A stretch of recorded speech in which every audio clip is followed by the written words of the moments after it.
akabyibasira ngatabaza ibyo nkabisenya bikavaho.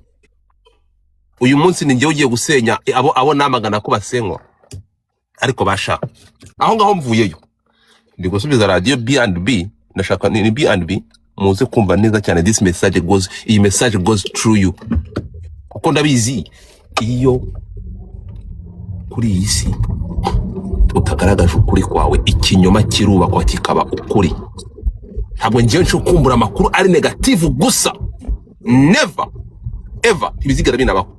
Ntabwo njye mfata side, simfata side. Icyo nshaka no kubaka umuryango ugendera ku kuri ukava mu kinyoma. Ubwo buheza ngune gufata abantu banga bakabatsikamiriza, banga bakabafata bakabajugunyamo hasi bakabataba ntibashake ko hakumva ko ufite ijambo n'umuntu umwe uyazavugwa. Ibingibi ntibivugwa. Urimo kunyumva? Uretse gato mu kiganiro mwafashe B&B ikintu mbanenzeho mu kiganiro mwafashe mwagiye mufata umwana bita MC Good Girl mukina amajwi ye muvuga ko nta byamamare. Ama-G The Black yatangiye ubutumwa, icyamamare nka Nessa cyahatangiye ubutumwa. Agira ibyo avuga, nibanyemerera barongera bavuge, nibanyemerera barongera bavuge. Nabonye uwo bita Muchoma. Muchoma yaje arabivuga. Mureke korosa Godfather mpaguruka bwa mbere. Nibyo yavuze nibyo navuze. Nibyo nanjye navuze Nessa. Nibyo navuze. Tugende gakeya kuri iki. Yakubwiye ati nabonye Meda agenda mbona Ben araje mbona Emma araje. Nakoze urutonde rw'abahanzi bamaze kujya hanze. Nagarukiye kuri Mashoma bico jya wari muri ntuza. Wari muri Kongo. Nashmeshon inzi byamamare byose. Byageze muri industry bagiye gushaka ubuzima. Namaho ni Boni. Urakoze cyane. Tugaruke gato rero. Jewe mba nkukurikira. Ngende ngaruke kuri iki kintu kimwe. Ntabwo nshaka kugira ngo murebere Godfather mu mboni ya TikTok muze kubishyira muri aya macoin. Nubwo ariyo ntandaro yibi byose nzabirambura. Nimbona mfite umwanya wo gusubiza aba bantu. Munyumve neza cyane. Nimbona ngomba kubiha agaciro nkabasubiza. Nzaplayinga buri kimwe cyose muzamenya imvano yibi bintu. N'abantu bagiye kwihisha inyuma y'ikibazo cya ya mpano. Muvuze ya mpano. Ese ko twavuze kuri Sky ko mutavuze kuri Sky? Kuki mwagiye kwihisha kuri ya mpano ko mutavuze kuri Sky? Sky ntabwo ari umuhanzi. Ko twamushyizeho comment. Ko mutavuze ko wari gufungishwa.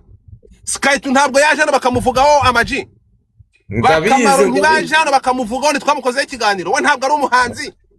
Ko atari mwafashe. Igihe kizagira abasobanurire imva n'imvano yibi n'impamvu abantu bagiye kwihisha kuri ya mpano. Godfather iyo ngiye kuvuga kuri ibi bintu ntabwo ngiye mfata side ndi neutre. Icyo ni kimwe. Ikindi cya mbere nababwiye ko ntavuga ku muntu, mvuga ku mabi ari gukorwa ibi nka byamagana kandi nzabikora.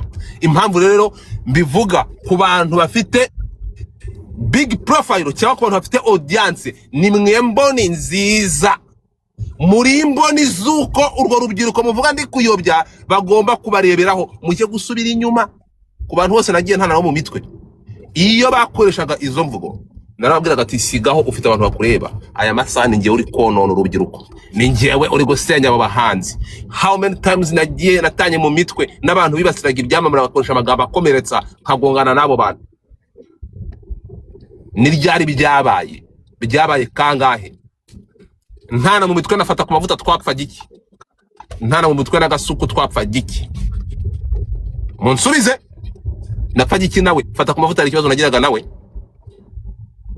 Ba Jihad bankorera live space kuri X. Napfa giki nabo? Niki nafaga nabo? Ibyo mukora ntabwo byo kuvuga ngo mufite ijwi simbyemeye. Mureke gufata izo platform ngo muzikoreshe musenya. Aya masaha ni uri gusenya. Ama YouTube cyane twavugirije induru nangaye kugira ngo afungwe. Abantu bafite amazina nagonganye nabo babwirandika gukoresha izina rye mu kurimbura ubuzima bw'undi muntu ufatiye ko ari icyamamare. Ni bangahe? So umva rero nkababwira ikintu kimwe. Ikintu kidashoboka ni kimwe nababwiye ko ikintu gishobora guhagarika Godfather ni ikintu kimwe gusa. Nuko ntazaba ntagifite umwuka wo kuvuga. Urimo kunyumva? Reka mbabwire ikintu kimwe. Nimufate ibyapa mwandike mu mihanda. It's not gonna change anything. Nababwiye ko nibiba ngombwa igihe kizagera nzaza nibona biri ngombwa. Ariko hari ikindi kintu kimwe. Godfather namaze kurenga gukoreshwa n'amarangamutima kugira ngo ndasubize umuntu ukoresha amarangamutima. No. nkuri gihe kuko ngusubiza uko nashatse kugusubiza manje kureba nibyo ndi gukora nkareba inyungu zirimo nkareba icyo bigiye gufasha hanyuma nkareba n'ingaruka zavamo nkabona kugusubiza sinza turi kubyumvikana namaze kugira iyo maturity ko ntashobora kuzanga nkoresha amarangamutima kubera umuntu yavuze ngo naje musubize kuko naje gusanga hari icyo byonona no Godfather namaze kuba wa muntu udashobora gupromisinga umuntu kubera nishimye namaze kuba wa muntu udashobora gusubiza kubera ndakaye oya ibyo namaze kubirenga tugaruke gatoya rero ibyamamare naguhera ku cyamamare cyambere namaganye ibikorwa byabo bibi nahera kuri Moses Turahirwa Moses Turahirwa umunsi yashize ubwambure bwe hanze ari gusambana naravuze ati ibintu ntago bigomba gusakazwa muri society tubyamagane ntago bikwiye Moses arazamuka kuri space habaga amakoyini Moses araza aduhereza viewplay avuga ko bamuhakinze nasubiye inyuma mu bihe turi kujyana nasubiye inyuma mu bihe mugaruke ku ma platform yasenyaga ama platform yibasiraga naraje aho yose nyarambika ndavuga ntabwo bikwiye tubyamagane iki kintu niho abantu bava ariko reka mbabaza ikintu kimwe mwantashima mwe ku buryo aya masaha ngira Godfather ndi igiki kigira influence ivuga ngo wafungishije umuntu gute reka nkubaza ikintu kimwe reka ahantu nzemera itariki yo gufungisha umuntu reka nyemere nimvuga amabi yawe wagize ibyaha bakagufunga nzaba mgufunga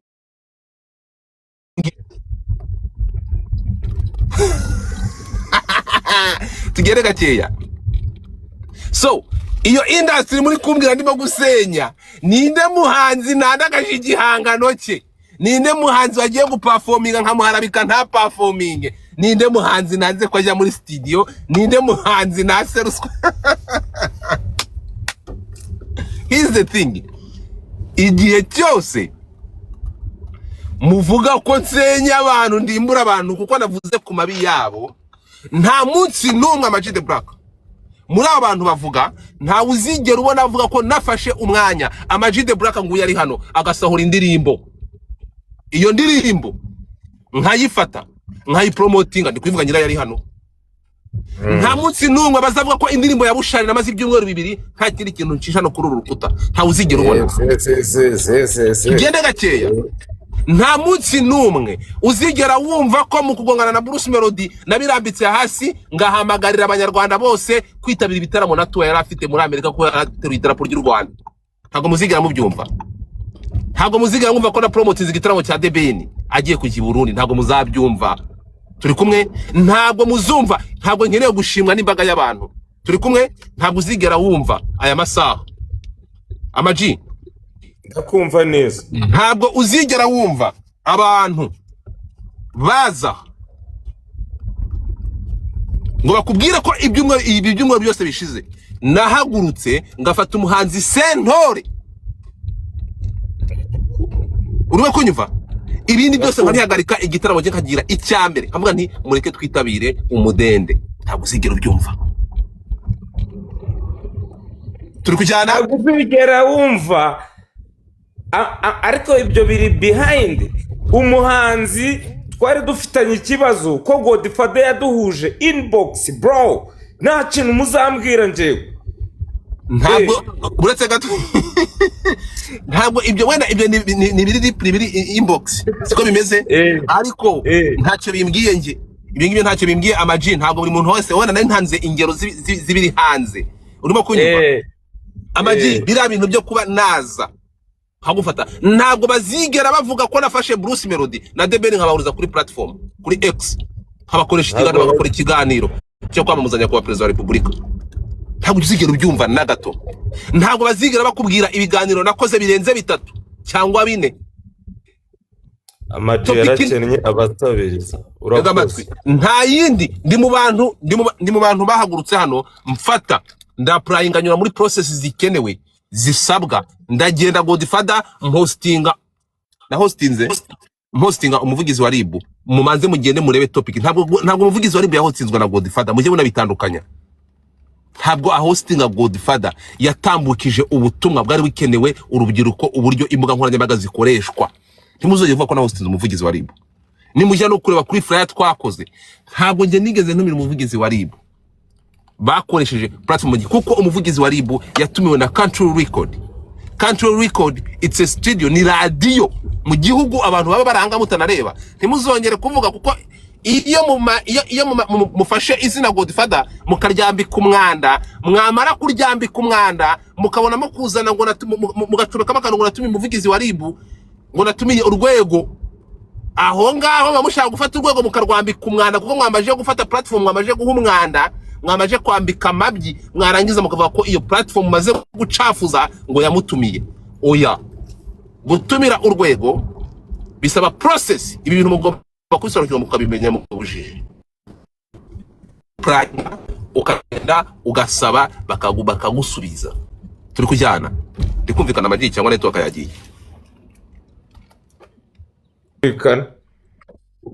Turi kujyana. Icyo cyatse kuvuga ni iki ahangaha. Nta muntu ngomba gwasta, nta muntu ngomba gwa raporo.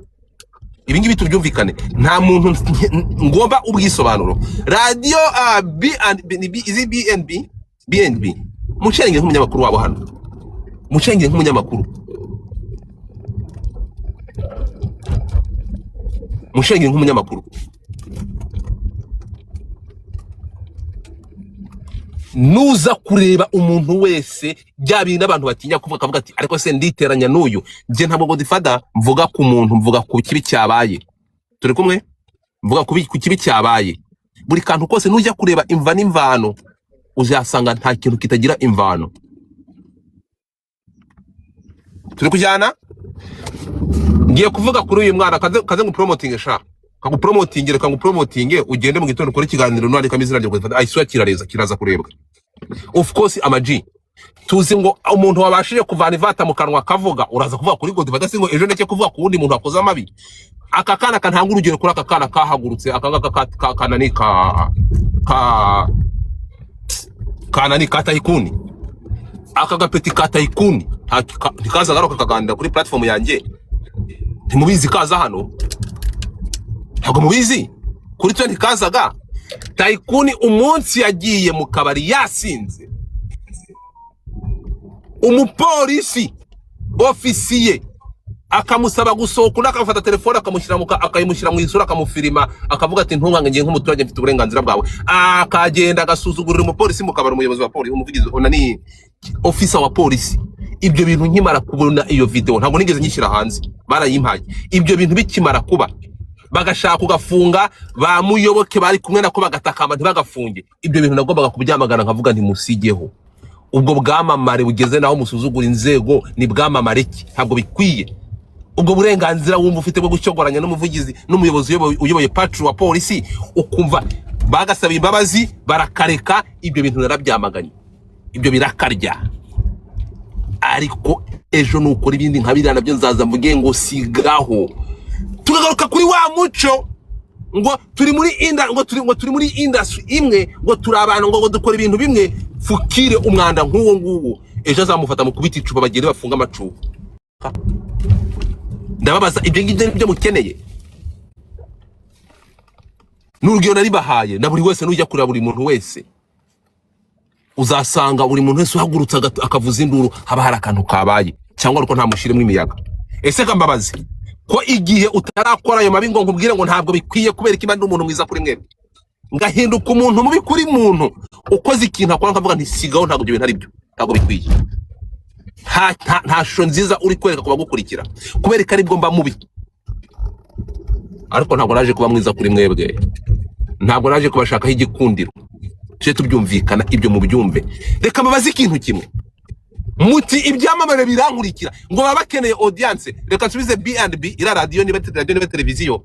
Ntabwo Godfather mfite audience nini, ntabwo mfite audience. Mugende murebe abantu bankurikira. Ese kambabaze uwo muntu usenya ngaterura audience nari mfite kuri X y'abantu aba intellectuel. X ni platform ikoreshwa n'abantu batari n'importe qui. Nkabaterura space nubatse kuri Twitter nkayiterura nkayizana kuri TikTok bagakurikira umuntu usenya.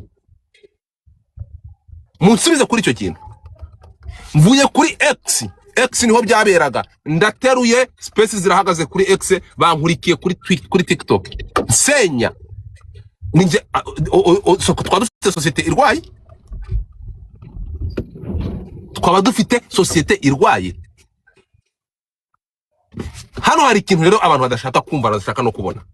Ntabwo naje kwivuga ibigwi by'ibyiza nkora, ariko ibyiza nkora birahagije. Ntabwo uzigera ubumva nesa bimwe wavugaga ntangiye kubibona, kandi natangiye kubibona nubwo naje mbizi.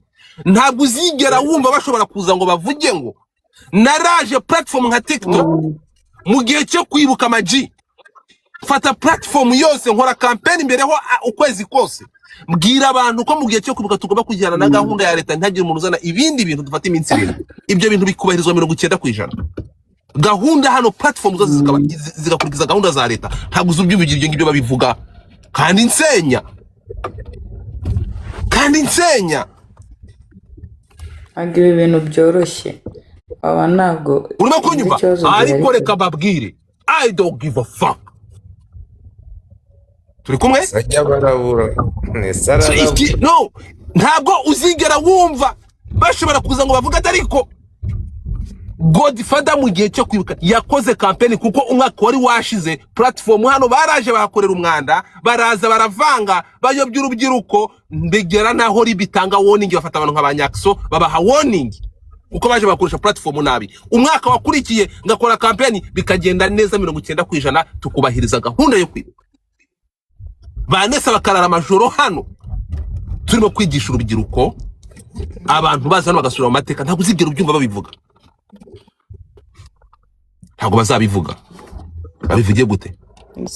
Godfather avuze kubera TikTok, maze igihe kingana iki kuri TikTok n'abandi bantu bakoze. Ndabaza, reka mbabaze ikintu kimwe. Intore tuyisenge bajoininze n'ababarira ibyamamare byanyuze kuri platform yanjye. Ba Coach Gaël banyuze kuri Twitter, bashakaga amakoyine.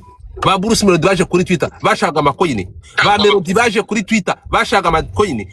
Ba Debeli baje kuri Twitter, bashakaga amakoyine, habaga amakoyine. Ndashaka kubabaza, ba Tom Close n'aba hostinze kuri Twitter, bashakaga amakoyine. Ba Diplomate baje kuri Twitter, bashakaga amakoyine. Bwa mbere Amajide Black hostinga hari kuri Twitter, washakaga amakoyine. What's wrong with you people? Mufate urutonde rw'ibyamamare na hostinze kuri platform ya Twitter, bashaka amakoyine, bashaka amafaranga nko mubivuga. Ndabaza ibiganiro byose twakoze na hostinze ibiganiro, ariko bazagera ba picking ni ibintu biri negative gusa. Murashaka kugira ngo muri societe ndeke gukaraba, iyo umuntu atakarabye ntanuka, nzaho nta burose mu kanwa singajye mu kanwa. Ndababaza, murashaka ngo mbe ndi marayika nkora ibintu byose 100% bigenda ari uko bimeze? Ntabwo ndi marayika, ntabwo ndi kimanuka. Mu byo nkora igihe muzashaka kureba ibibi gusa nibyo muzabona. Turi kumwe? Igihe muzashaka kubona ibintu biri negative gusa nibyo muzabona. Ntabwo nzabasunikira kureba n'ibyiza. Rero bakorere urutonde, mugende murebe ku mafaya ya Twitter, ama YouTube arabikodinga. Umuhanzi Tom Close mu hosting inshuro zingahe, na hosting inshuro zingahe. Ariko ko navuze ko King James yari amafaranga mu diaspora muri Sweden, nkabivuga nciye nk'amabere ngiye kuzimya King James. Ibyo King James yakoze yarahemutse, ntabwo yagomba kwiganya umuntu ngo ajye gushinga inganda ry'amafaranga y'umuntu. Aho ngaho naciye nk'amabere, nimvuga ibyiza, mvuga ibyo kubataka, ni habika ibintu ceceke. Ntabwo ngo ari we ngiyewe ntabarya kwa nyina. Aho ngaho niho hari ikibazo, sinzi cyo kubyumvikana. Tugaruke gatoya rero, ibyo kuvuga ngo Godfather ngo ndagenda ngo ngasimya ngo ndimo gusenya urubyiruko, ngo ndimo gusenya industry, kuko mwakoze ibi nkavuga ntibyo bintu ntibikuye mu bireke. Niba mudashaka ko mbakibura ku kimwe bwo mu nkebura. So here's the thing, ndabisubiramo nongeye mbasubiriremo. Ni mwicare muhame hamwe nabaye kandi kaje kandi kategetswe kwemerwa. Hello? Ndakasa mutwe. Impamvu ni ndabibabwira nongere mbisubiremo. Godfather ndi netre, naje kubaka, ntabwo naje gusenya. Ariko kuko uburyo mufata umwanya wo kujya kureba ibyo bibi byose nakoze, muzafate umwanya mugende murebe ibyiza byose nakoze, mubyitegereze mu birebe. narababwiye uko munzi ko mutazigera muvuga ibyiza nkora, nzabyivugira. Ibyo byiza uko mudashaka kubivuga mugashaka kwereka abanyarwanda bibi kandi abantu bavuga bakoresha izi mbuga ari benshi, nzabyivugira. Ntabwo nari kuba nkora bibi ngo hosting ngo abari nge hosting space. Minister w'urubyiruko niwe wari uhagarariye campaign yo kwamaza president wa Republika. Baje kuri platform za Namuze Tito nibyo naba hostinze, ndabahostinga, ndamamaza. Icyo ni kimwe. Ndabaha izindi ngero nyinshi cyane. How many authority na hostinze narabatutse, nari ndi kubandagaza, bavugaga ibintu bisenya, nabo basenyaga urubyiruko, nabo basenyaga barasenyaga. Mugende muri ama platform n'amafaya nakoze, how many authority na hostinze narubakaga narasenyaga. Ntabwo ibyo muzigira mubivuga na gato. Mubareke. Ntabwo moderators, ntagira umuntu ubyutinga any comment. Mubareke bisanzure. Icyo nshatse kuvuga ni ikihe rero? Ntabwo njyewe naje ahangaha gucuruza igikundiro, ntabwo nshaka kubikundirizaho. Muzankurikire cyangwa mubyihorere. Ubutumwa nzabutambutsa nabasobanuriye, mugende murebe audience mfite. Ndi mu bantu badafite na ni platform nini, by the way. Even if you don't know, abantu abenshi ntabwo babisobanukiwe. Ntabwo mfite audience nini nkurikira. Icyo mfite ni kimwe, mfite ijwi, hagira ukuri iyo ndi kugukoresha. Mugende murebe for your information. Kuri TikTok mugende murebe iyi account, mugende murebe account ifite 400, nayifashe ifite 400. They are not my followers. I need just a platform. Ariko platform cyangwa iyo platform ni ikintu kimwe no kuba kizina ukaba ufite audience ikumva ni ikindi. Aya masaha nkuko navuye kuri Twitter, ntabwo navuyeyo. Nahinduye platform yo kuvugiraho ibi bintu, nkavayo nkaza hano, nkazana audience.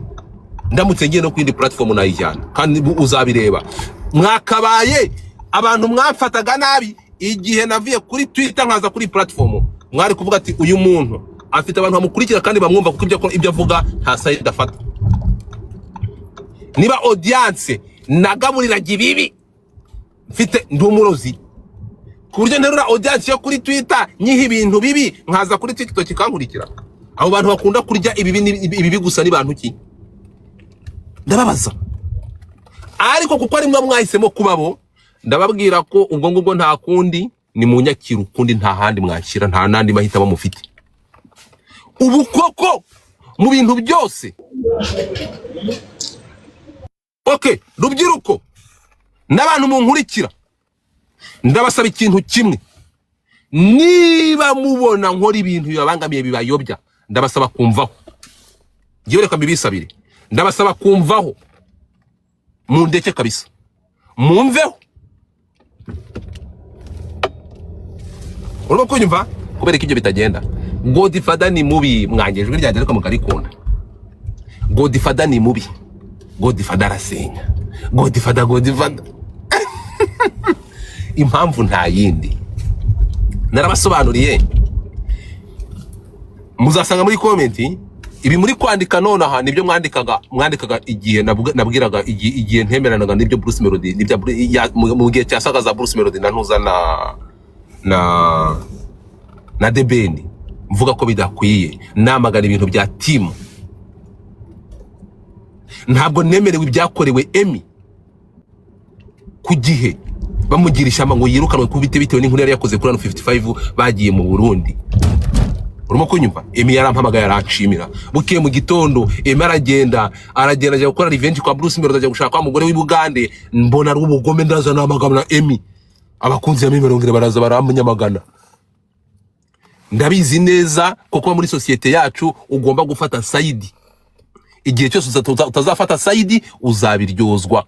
Ibyo ngibyo ndabizi. Aya masaha ndamutse mfashe side, nkigira Rwanda nziza, mwese mwacurira. Ibyo mubyibagirwe. Ntabwo nzigira mfata side n'umunsi n'uyu n'umwe. Ntabwo nzigira mfata side. Rero abantu bavuga ko nsenya industry, abo ngabo ndababwiye ngo ahangana ndi gusubiza iriya radio niyo ndi gusubiza, nongere inyumve neza cyane, munyumve neza cyane. impamvu igihe cyose muzareba ibibi umuntu akora mudashobora kureba ibyiza, mudashobora kureba ibyiza, of course muzareba ibyo bibi, of course nibyo muzafeedinga abantu. Ariko kabibutse ko Godfather ngiye mfite umunwa uruta wanyu mwese ku buryo nshobora kuza nkavuga n'ibyiza nkora n'abantu bakabimenya bakanabyumva, dore ko nta n'ibyo ncuruza, nta maramuko mbikeneyemo. Turi kujyana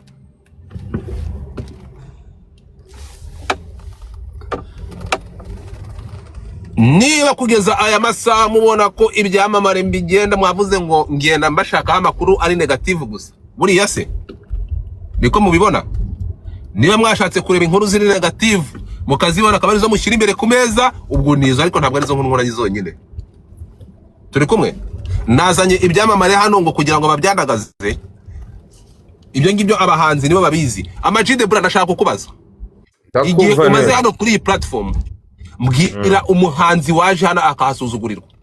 Mumpe urugero muvuga ati Godfather duhere kuri platform ya TikTok, mumbwire ngo uyu muhanzi yaje hano barahamwandagariza, baramusuzugura, baramwandagaza, none uri gusenya ninde? Wazamutse hano bakamusenyera bakamutukira mu gihe umaze hano kuri iyi platform? Jewe ntawe nzi. Nesa, igihe umaze hano ko uri umuntu, uri umuhanzi mukuru, ministeri irekonesa bakamutumira ukaza inama, you are a big. Kuva wagera hano mbwira umuhanzi cyangwa ikindi cyamamare cyaje hano bakagifata bakacyandagaza bakagitukira hano. Nawe ndabona nta muntu baratukira hano kabisa. Godfather araseye. Ubaye hari utuka ntabwo twaba turi hano. Njye ntabwo wanuka kabiri gatatu ngo nguma hano. Ejo bundi Theo nararangaye bafata Theo ngo bamucunaguze, byagenze Linzi, thank you Linzi. Ndakubaza, nabwiye ngo iki? Naravuze ati Theo sigaho bareke kukuvana amagambo. Theo hano araza hano abantu baramublessinga, uzana Samusura araza abantu baramublessinga. Hano yamano bavuga yaje hano baramublessinga, ari abantu benshi baje hano. Mr. Chinganzo. So mugiye ku ma platform yanjye, uburatse gato, mugiye ku ma platform yanjye abantu bari kwandika ngo nawe ubwawe baragututse. Nge nta muntu wigeze unuka, ahubwo Godfather yavuze uko atekereza, nanjye mbivuga uko ntekereza kuri yamano. Ndumva nta kibazo kirimo, ako nta muntu uranuka kabisa. Thank you. So abantu tugaruke gato nanagira kuko nababwiye ko ndi gusubiza iyi radio, abandi bo nzafata igihe nimbona biri ngombwa. Nababwiye ntabwo Godfather nkiri wawe ugikoreshwa n'amarangamutima, nimbona biri ngombwa ko ngomba kubasubiza I will do, nimbona bitari ngombwa ndabireka. Turi kujyana, nimbona bitakiri ngombwa nzabyihorera. Ntabwo naje gusanga nazongera gusubiza akoreshejwe n'amarangamutima. Nimbona biri ngombwa, erega ibi bintu byose hari ibintu byinshi inyuma. Umuntu aragenda haragaterura ikintu pa akagikubita hariya. Icyo nshatse kuvuga ni iki rero? Icyo nshatse kubabwira ni iki? Ntabwo nkeneye kugira ngo abantu bagende hariya. Ndabibutsa Godfather ibi nabivuze kuva ku munsi wa mbere naje kuri Twitter. Bamwe hari umujene barabategura ibihembo bya bahemba aba social media influencers, bahemba ibitangazamakuru, barampamagaye baravuga ati Godfather bitewe n'imirimo yawe turashaka kugira ngo uje muri irushanwa. Ndatekereza ufite abantu kandi by'ukora bimaze kureba, turakurekonesa nk'umu social media influencers wakoze ibintu bifatika. Banyandikiye email kuko nafite email yanjye baga hariya kuri Twitter, nabashubije babwira ngo ntabwo nkeneye igihembo icyo ari cyo cyose, ntabwo ndi muri competition, ntabwo naje hanga nk'umuntu ririyoza nguye hano twari kuri platform urabyibuka, ndabahakanira ndagije kubahakanira. Ndavuga nti nimusigeho gufata ibyo bihembo mukariganya abantu mugaterura mukagenda mugafata ibihembo kuko bakoraga amanyanga. Ndavuga nti ahubwo kugira ngo muke muri iyo mushanwa wanyu mugwe ko mugiye kumpereza igihembo, mumaze mukoresha ibyo mukora bibi, muragenda mukabaza ibiti mugakinjiro, ejo mukagihereza Shadibu, ejo mukagihereza uyu nguyu. Mwarangije gukamura amafaranga ngo gutora umu social media influencers, gutora umuntu w'abantu ngo baramutoresha amafaranga 100, mwaje kumweba mukamukajya kumwemba igiti mubajije mugakinjiro kidafite n'igiceri cy'icumi kigukurikiye. Mwayo ya mafaranga mu bantu, ibyo bintu birashoboka. Godfather mu gihe kuvuga abantu ndabadukandaho. Mbabaro nyumvira iyo nawe nimwe mu nteza abantu ngo banazamuye abantu ngo baje gusabiriza. ese urumva nawe utari kumvanga bagende bakandaho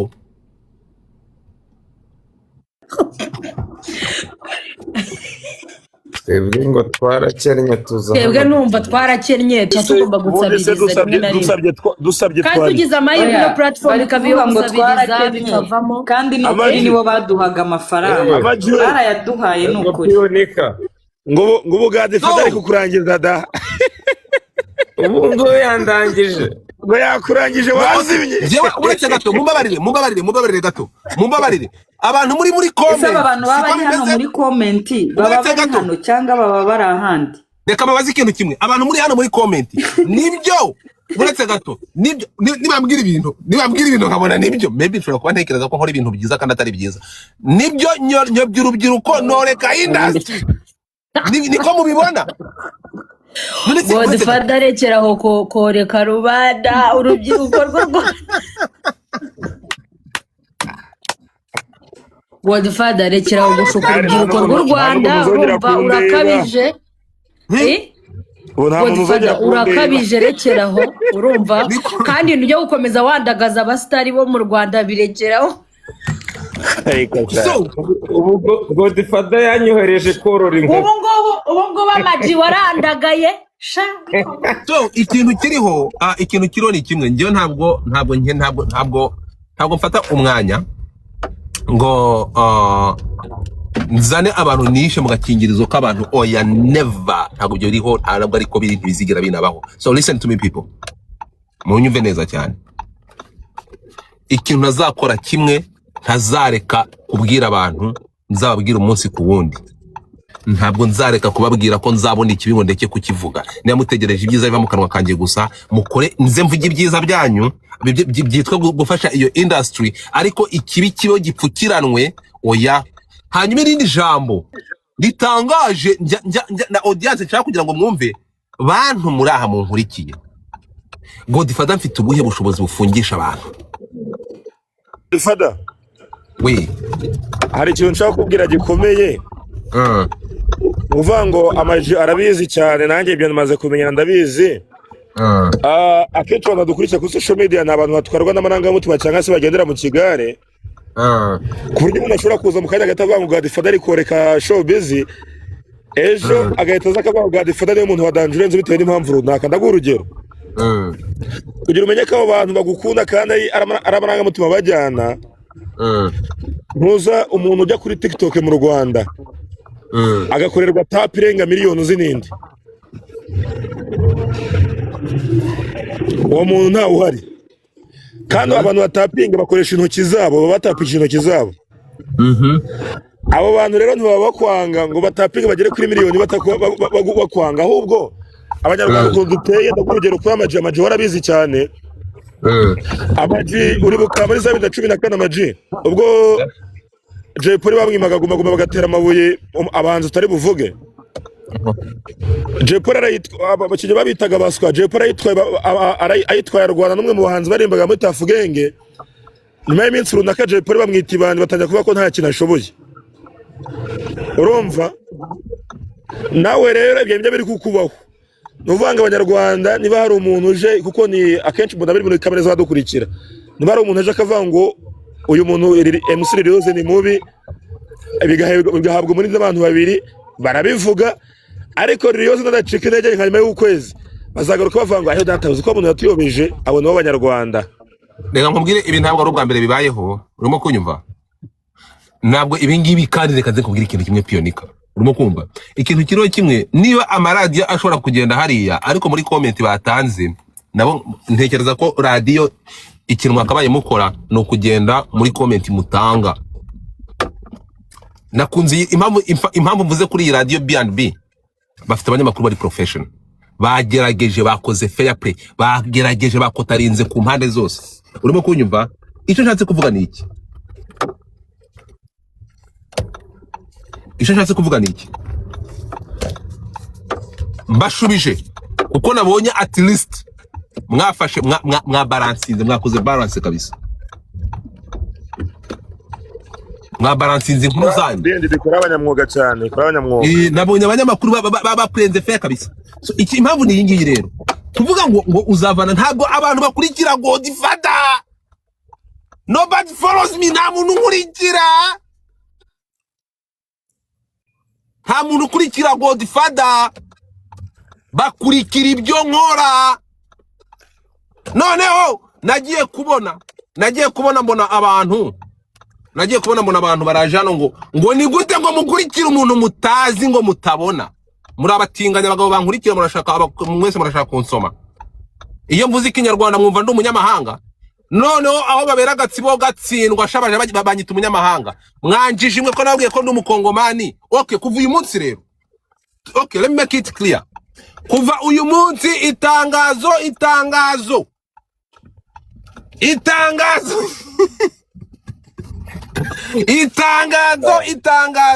Godfather nababwiye ko ndi umukongomani, ndi kongomanuye. Godfather ndi umunyarwanda 100%. Alo avuka mu Busanza. Umva, kuva uyu munsi sinkeneye kubona undi muntu uvana. Niwongera kunyita umukongomani nzakurega bagufunge. Kuva uyu munsi nkuko ari njye wabatangarije ko ndi umukongomani, kuva uyu munsi itangazo Godfather ndi umunyarwanda 100%. Bivuze ngo uzongera kunyita umunyamahanga nzajya kukurega. ubu ngubu aka kanya uhindura igihugu kubera yuko bavuze yuko uyobya abandi bantu. Ariko ngomanuye. Kubera uyoba wazanye guhinduje igihugu direct. Ariko ngomanuye.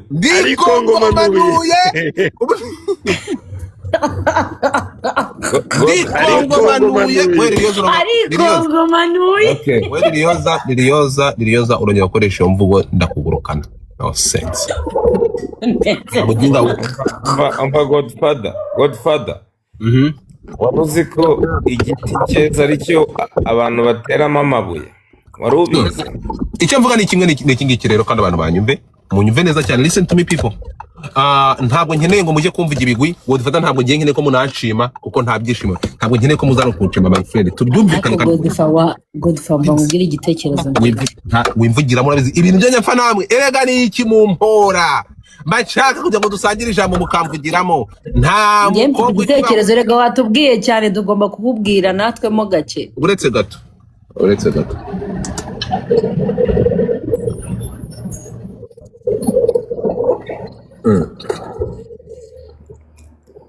Yabifunguza.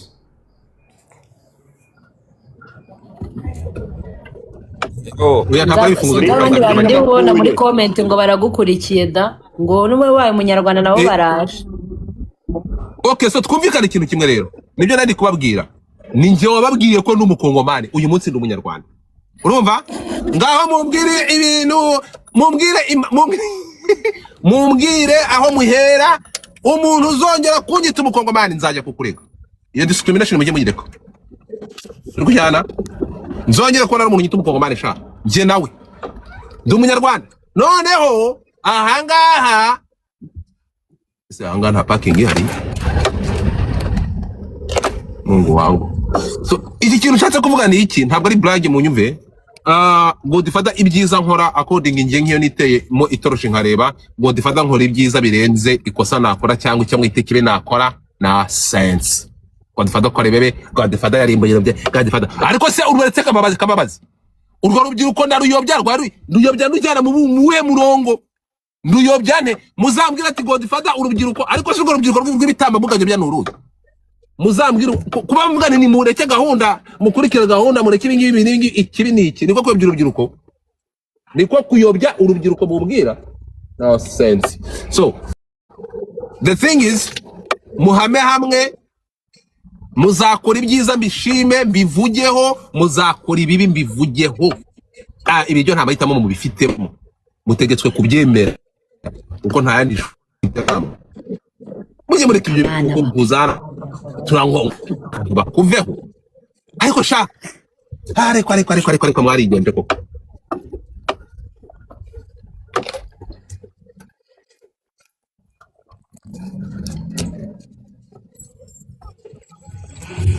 Onika So nuganira na Godfather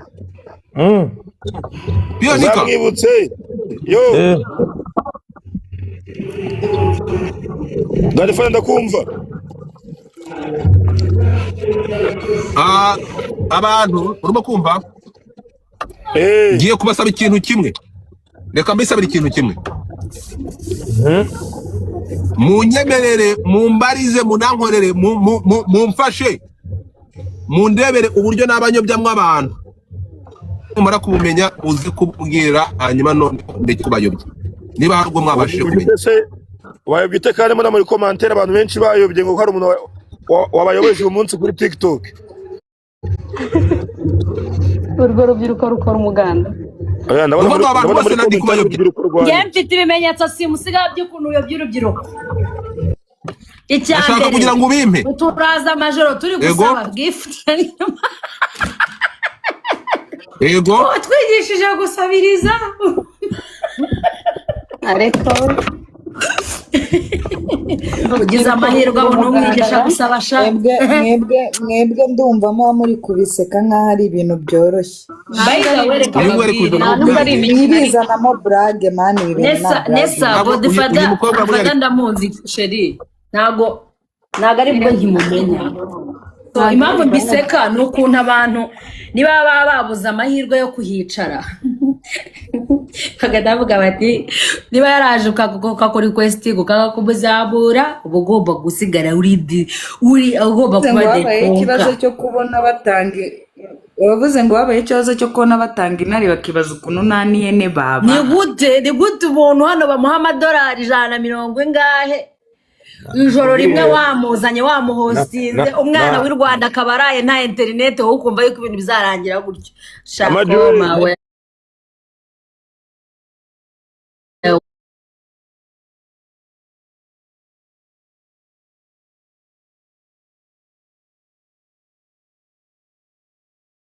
ngo byaturutse muri gift mubivuge reka tubyumve nta kibazo aho yatubyo tubyorere twaye turi mu bindi nesa nk'ubuse nesa twibutse abanyarwanda muri hano ko mwadukandaho turi kuri 0 ikintu kimwe ni nk'ubu iki tutaje kuri TikTok nazongera kukuvugisha gute tuvugishije ngambara mwese uko barambasomera ino comment zose zazamutse ndahari ikintu nababwiraga mbere yuko ndikumvikana Godfather ubu ngubu ufite abana mu Kigali musambana ngo mfite somye comment uzi ukuntu abana ngo hano bazamura ngo baba akoye kuki mudashyira mu bwenge man Godfather ugahana tuye abana bose abantu bose bazamuka kuri live comment iravuga ngo izi ndaya uzamura nizo zigushuka kubera ko musambana none se ubuse Godfather kari ikiremba mana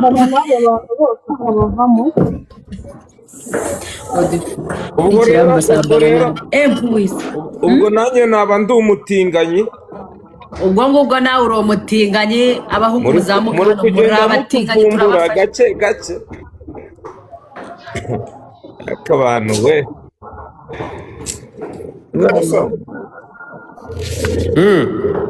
ko nabonye comment nyinshi hano ziri kubeshya ku nkuru y'uriya muhungu nyikubwirira uravuga iyihe nabonye hari abantu bari kubeshya kuko yamahano yatashe ntabwo yatashe azaburana ejo ku rukiko rw'ibanze rwa Kicukiro mu gitondo azaburana araburana mu gitondo ku rukiko rw'ibanze rwa Kicukiro tuzabivugaho ndi kubona abantu bari kubeshya ngo yatashe araburana mu gitondo reka ibyo hano sari ikintu batavuga Diriyoze fata umwanya wamamaze mbere yuko twinjira mu zindi gahunda ariko reka fata umwanya B&B uretse gato B&B